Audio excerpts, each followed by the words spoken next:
Eh, Seperti biasa ya, saya sudah membuat video ini mengenai proyektor D2S menggunakan bohlam LED. Ini video part kelima ya. Jadi buat Anda yang mau nonton part satu, part kedua, part ketiga, part keempat sudah ada ya di YouTube saya sebelumnya. Ini adalah part kelima.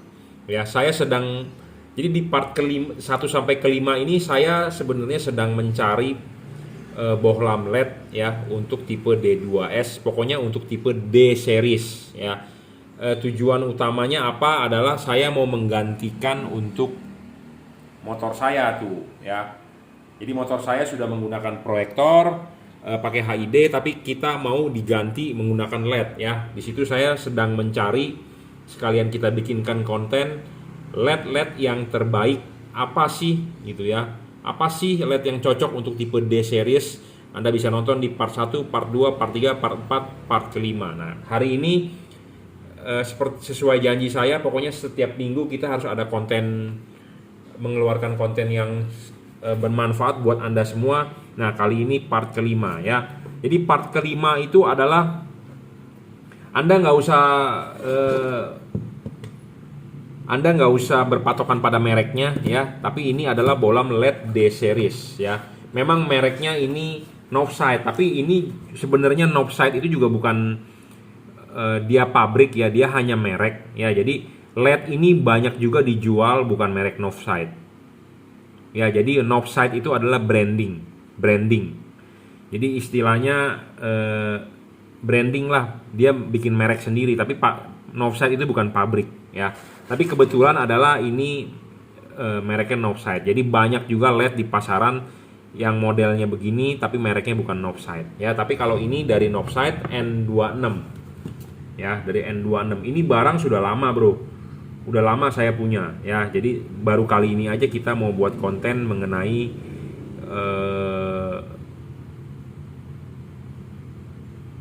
D series ya, D series. Dusnya kayak begini ya. Di sini sih kodenya A500 N26D2 ya. Di sini di kardusnya tertulis sih mewah ya, CE, FCC, E4, ROHS ya. Manufacture Neverland Network Technology ya. Adresnya Unit D 16D 1 Capital Place 18 Lurt Road Wang Chai Hong Kong ya, di Hong Kong nih ya. Tapi dia jual ke Amerika juga nih ya. Jadi Northside itu branding ya, merek branding ya. Seperti ini kardusnya ya, 2021 06 15 bulan 6 apa berapa nih, nggak ngerti. A500 N26 ya, tipenya adalah N26 ya, N26. Jadi barangnya seperti ini. Jadi ini kebetulan mereknya aja Northside, sebenarnya banyak sekali bukan Northside ya. Nanti kita juga akan bahas mengenai Cree. Saya belum mengenai Cree, belum turunin mengenai Cree untuk di proyektor. Nah, kita akan coba di proyektor Hoito ya, 3 inci di Xenon ya. Nah, kalau di part keempat, part ketiga kan kita bilang ada yang part ketiga mengenai dia harus menggunakan balas original. Kenapa sih awalnya motor saya mau diganti oleh LED? Karena saya mau menghilangkan balas HID ya. Karena balas HID kabel-kabel bikin berat, bikin menjelimet kabel, mau kita hilangkan sebenarnya. Nah, di part ketiga kita ada bahas mengenai LED juga, tapi kebetulan mereknya Northside juga.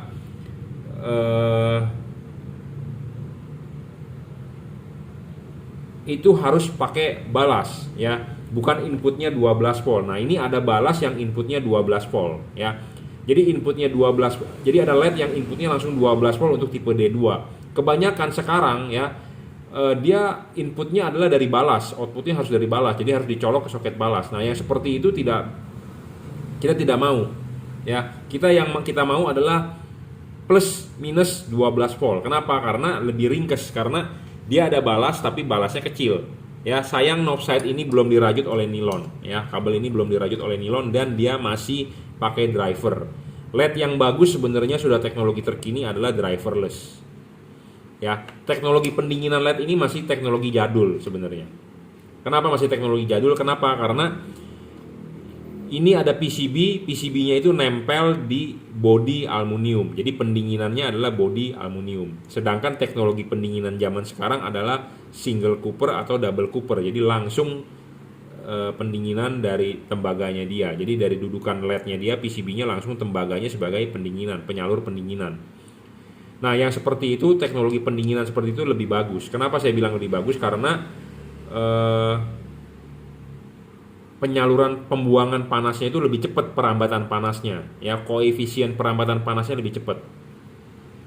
Nah, sedangkan kalau teknologi begini, koefisien perambatan panasnya panasnya lambat ya, dan harus dikasih thermal pass karena dari merek Northside walaupun terkenal ya, merek Northside terkenal, tetapi kebanyakan mereka quality controlnya juga kurang ya. Mestinya antara PCB dengan body itu dikasih thermal pass. Ini kebanyakan nggak dikasih thermal pass. Jadi kalau Anda pemakai Northside mau lebih awet, Anda harus buka disuntikan thermal pass ya. Di part keempat juga saya udah bikin tuh video, nggak ada thermal pass sama sekali di dalamnya, padahal butuh banget yang namanya thermal pass ya. Thermal pass itu adalah Anda kalau pemain komputer ya, rakit-rakit komputer, antara prosesor dengan heatsink itu ada salep lah istilahnya ya. Thermal pass itu banyak juga macamnya ya. Ada yang mahal, ada yang bagus, ada yang murah, ada yang premium ya. Jadi thermal conductivity-nya bagus sekali. Jadi dia semacam lem juga, boleh dibilang lem ya, paste, odol ya, salep. Nah, itu harus ditaruh di dalam sini nih antara PCB dengan body. Ini sih kelihatannya tidak ada salep ya. Kita mau coba buka, bisa nggak nih, kuncinya ada nggak, ready nggak? Kalau kuncinya ada, bisa nih, pas nggak? Wah, kebetulan sekali pas ya. Jadi saya menyiapkan satu kunci L ini karena kenapa LED permainan begini menggunakan LED kunci L-nya ini.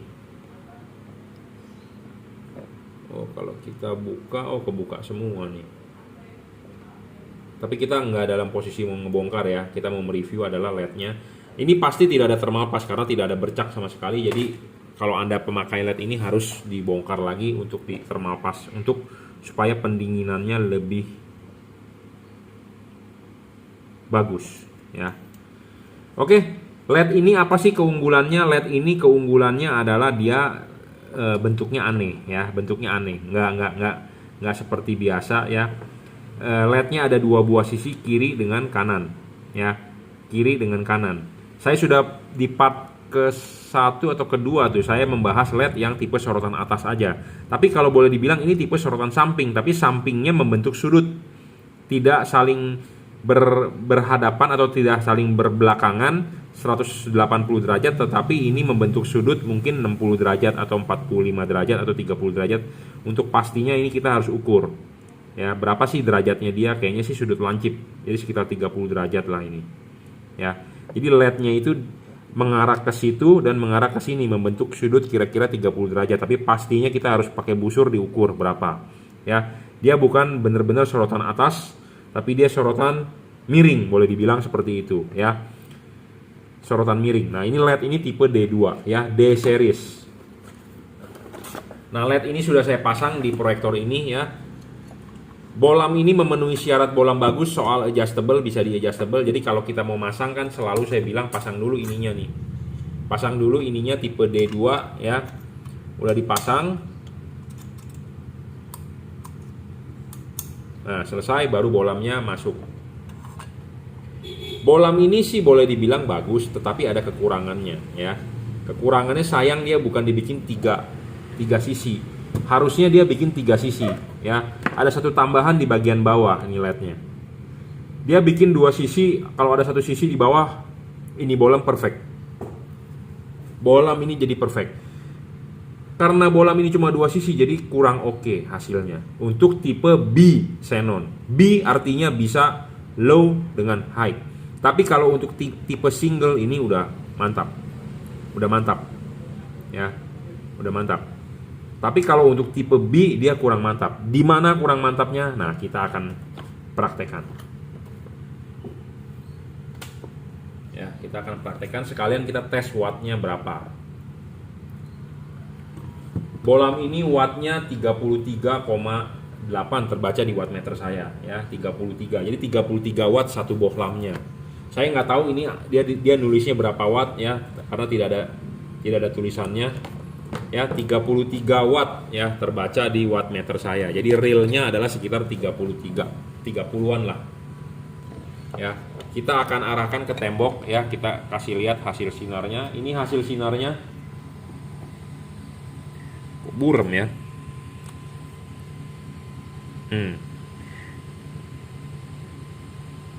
Autofokus ya. Jadi kalau kita gini dia agak fokus. Nah, ini burem lagi. Jadi hasil outputnya seperti ini ya. Lumayan sih patternnya ya. Sebentar, kita begini-begini supaya autofokus dia. Ya, saya harus taruh tangan saya di sini supaya dia membaca fokusnya. Ya, seperti ini. Outputnya sih patternnya sih sama seperti Anda memakai HID loh, ya, lumayan, ya, lumayan. Dan tanpa ada blank spot di sininya, tanpa ada blank spot atau tanpa ada garis-garis urat, ya. Dan dia juga adjustable. Kita bisa adjust nih, agak ke kiri, nah, agak ke kanan, ya. Ini kamera handphone saya autofocus, jadi kalau nggak di ini jadi burem, nah, ya. Jadi dia tidak ada urat-urat di sini, lumayan, outputnya lumayan, ya. Tapi ada kekurangannya juga bro. Kita settingkan sebentar, high low-nya kita sambungkan ya. Sebentar, proyektor saya taruh sini. Nah, untuk high beam-nya yang kurang. Karena kenapa high beam-nya kurang? Tadi seperti tadi saya bilang, harusnya dia tambah satu sisi LED di bawah mestinya. Ya. Kalau dia tambah satu sisi LED di bawah, hasilnya mantap.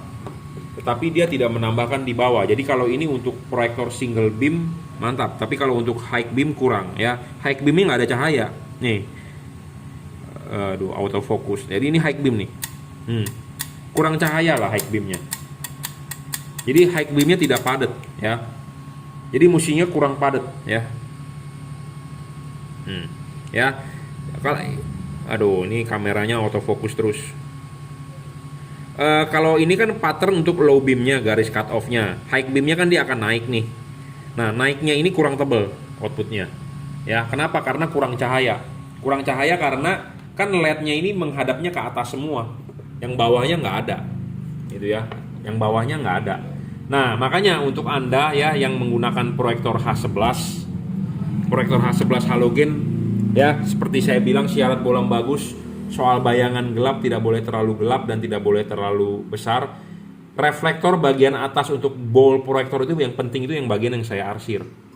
Makanya selalu saya demokan pakai H11, pakai tipe ini. Ball yang bagian atas ini bagian paling penting yang saya arsir. Ya, bagian atas tidak boleh menerima bayangan gelap. Kalau menerima bayangan gelap, outputnya nggak bisa tebel. Nah, LED ini karena dia ditaruhnya di atas, jadi bayangan gelapnya tidak ada, makanya outputnya tebel. Nah, ini kita buka ya, kita buka, kita lihat. Nah, posisi LED-nya adalah begini, tuh, ke atas. Tetapi dia membentuk sudut ke kiri dan ke kanan, jadi makanya outputnya lumayan tebal. Nah, di part 1 atau part 2 saya menggunakan proyektor yang menggunakan LED yang sorotan atas aja. Outputnya tebal, tetapi dia tidak bisa lebar, kurang wide gitu ya. Nah, makanya ini sebenarnya dia membentuk sudut begini bagus nih dia buat ya. Tapi kurang satu chip di bagian bawah. Kalau ada satu lapisan chip lagi di bagian bawah ya. Ini kita lepas nih. Nah, kalau ada satu chip lagi di bagian bawah sini nih, itu high beamnya pasti akan lebih padat. Ya, jadi pakai ini kurang oke.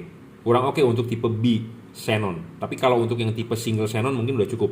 Ya, sayang makanya. Justru saya lagi, kenapa saya bilang di awal kita ngomong ke Knopsight, saya mau menegosiasi. Ternyata Knopsight itu saya sudah tahu dari dulu ya. Dia itu hanya menjual merek. Jadi dia itu bukan pabrik. Pabrikannya adalah dia mesen ke pabrik terus di emboss Knopsight. Makanya kita mau mesen yang ada begini, dia bilang dia nggak bisa bikin. Nah, jadi kalau mau bikin begitu, kalau Anda mau request, Anda mesti cari pabrik yang bisa bikin. Ya, harusnya ada satu lembar lagi nih chip ini nih ditambahin di sini buat high beam ya. Jadi ini LED. Kenapa saya mereview begini? Karena saya sedang mencari, kan saya sudah bilang ya, mencari LED tipe D series mana yang bagus, karena ada juga yang WA ke saya, Pak, rekomen dong LED yang D series yang bagus, yang apa yang Bapak jual. Saya sendiri sedang mencari gitu ya. Jadi saya sendiri sedang mencari mana yang terbaik. Ya, mana yang terbaik. Sama seperti 2-3 tahun yang lalu saya sedang mencari LED H4 mana yang terbaik. Ya. Nah, sekarang saya mencari LED tipe D yang terbaik. Ya, sedang kita cari gitu ya. Sama seperti dulu ya, 2018, 2017 saya juga sedang mencari LED H4 yang bagus bagaimana ya. Kita juga membuat konten seperti ini. Makanya untuk Anda yang follower atau subscriber saya yang paham, yang punya waktu nonton ya, Anda bisa nonton video saya yang jadul-jadul zaman dulu bagaimana saya mengupgrade lampu H4 dari tipe Cree bagaimana. Nah, itu ada. Nah, sekarang saya sudah bisa jual karena itu hasil dari 2-3 tahun yang lalu. Itu ya. Karena jualan LED itu kalau mau cuman jual gampang, tapi yang bagus, yang perfeksionis itu sulit untuk dicari. Nah, contohnya ini. Ini bagus di low beam, di high beamnya kurang.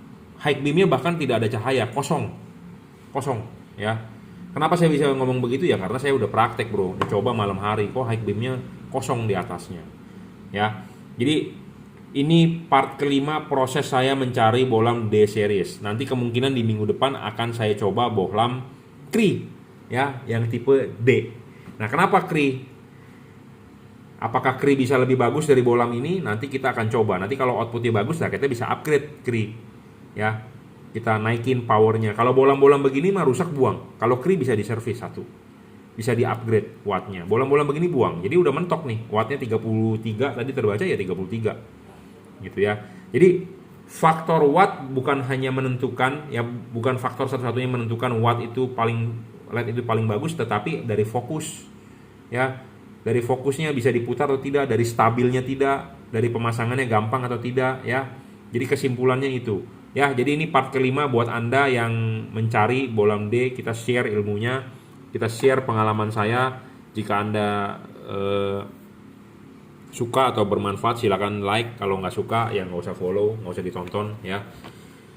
Oke ya, cukup ya reviewnya. Jadi saya sedang mencari bohlam D series. Buat Anda yang mempunyai rekomen, yang Anda mungkin sudah duluan mencoba, punya rekomen, silakan WhatsApp ke saya boleh, atau komen di bawah, silakan kasih saya komentar. Bohlam apa sih yang Anda rekomen coba ya. Saya sedang mencari ya, sedang berproses mencari bohlam tipe D series yang inputnya 12 volt. Jangan inputnya dari balas HID, karena kita justru mau menghilangkan balas ya. Karena bohlam-bohlam D series yang ada di pasaran saat ini adalah dia langsung direct colok ke balas, sedangkan kita mau mengeliminasi balas, nggak mau pakai. Jadi inputnya adalah harus 12 volt DC ya. Dari merek apapun open ya. Kebetulan aja ini mereknya Northside, karena memang saya dulu berpikiran mau jual ini merek, tetapi ya banyak kekurangan ya. Tapi ada juga orang yang bilang bagus, ada juga bilang yang kurang bagus, kurang terang, banyak juga bilang yang sering rusak. Tapi yang pasti Northside ini adalah branding ya. Pabriknya bukan Northside ya. Saya kenal dari sales di orang pabriknya. Seperti biasa saya pernah ngomong mau ditambahin satu, tapi ya itu, lu order berapa dong, 1000, 20.000 kuantitinya gitu ya.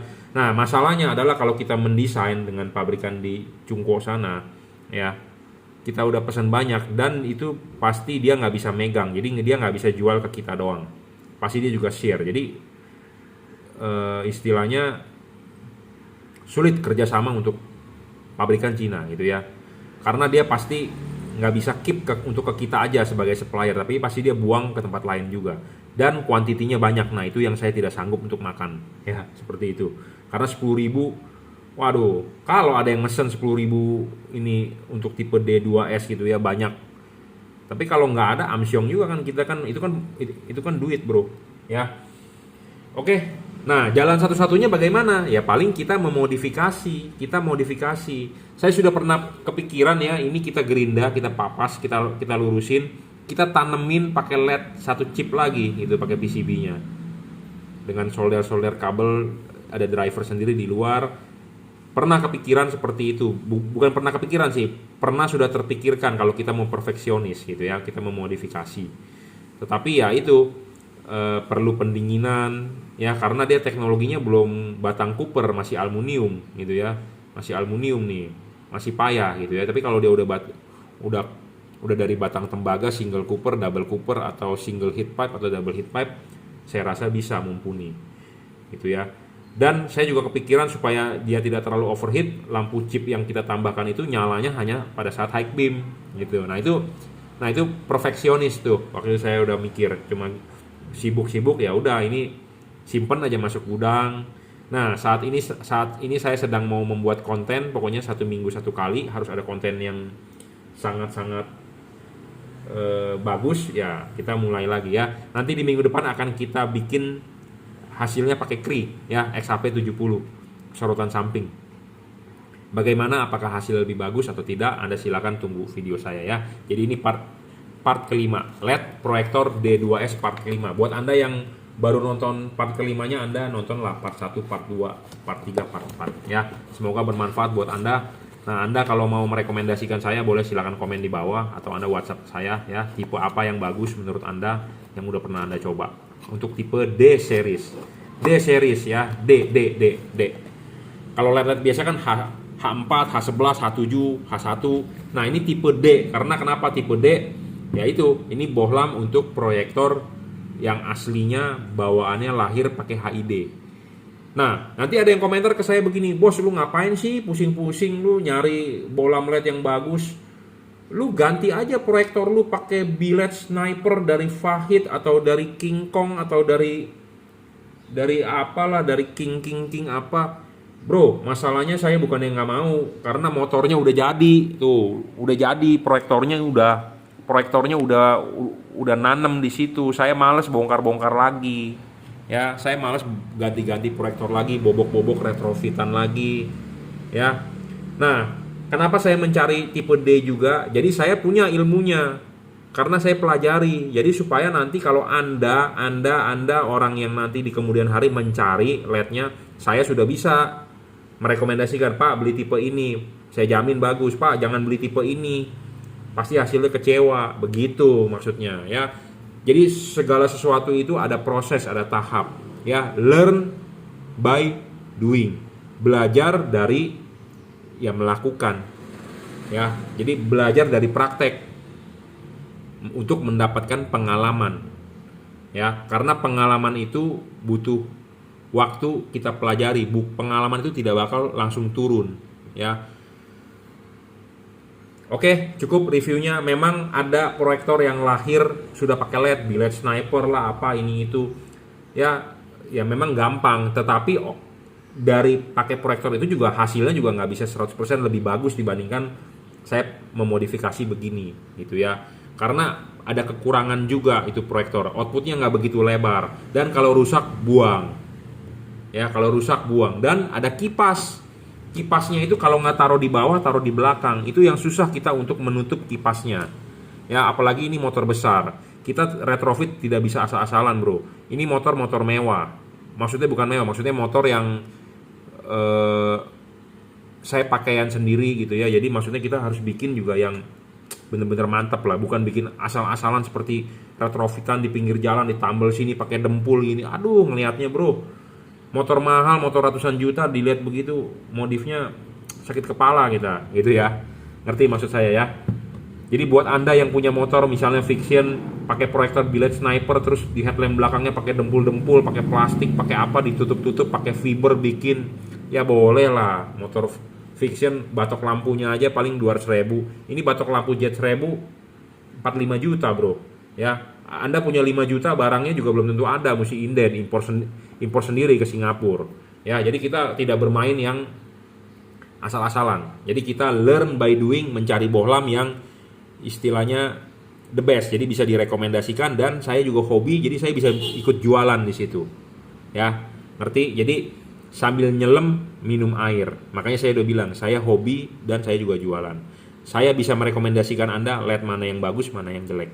Oke, cukup. Terima kasih.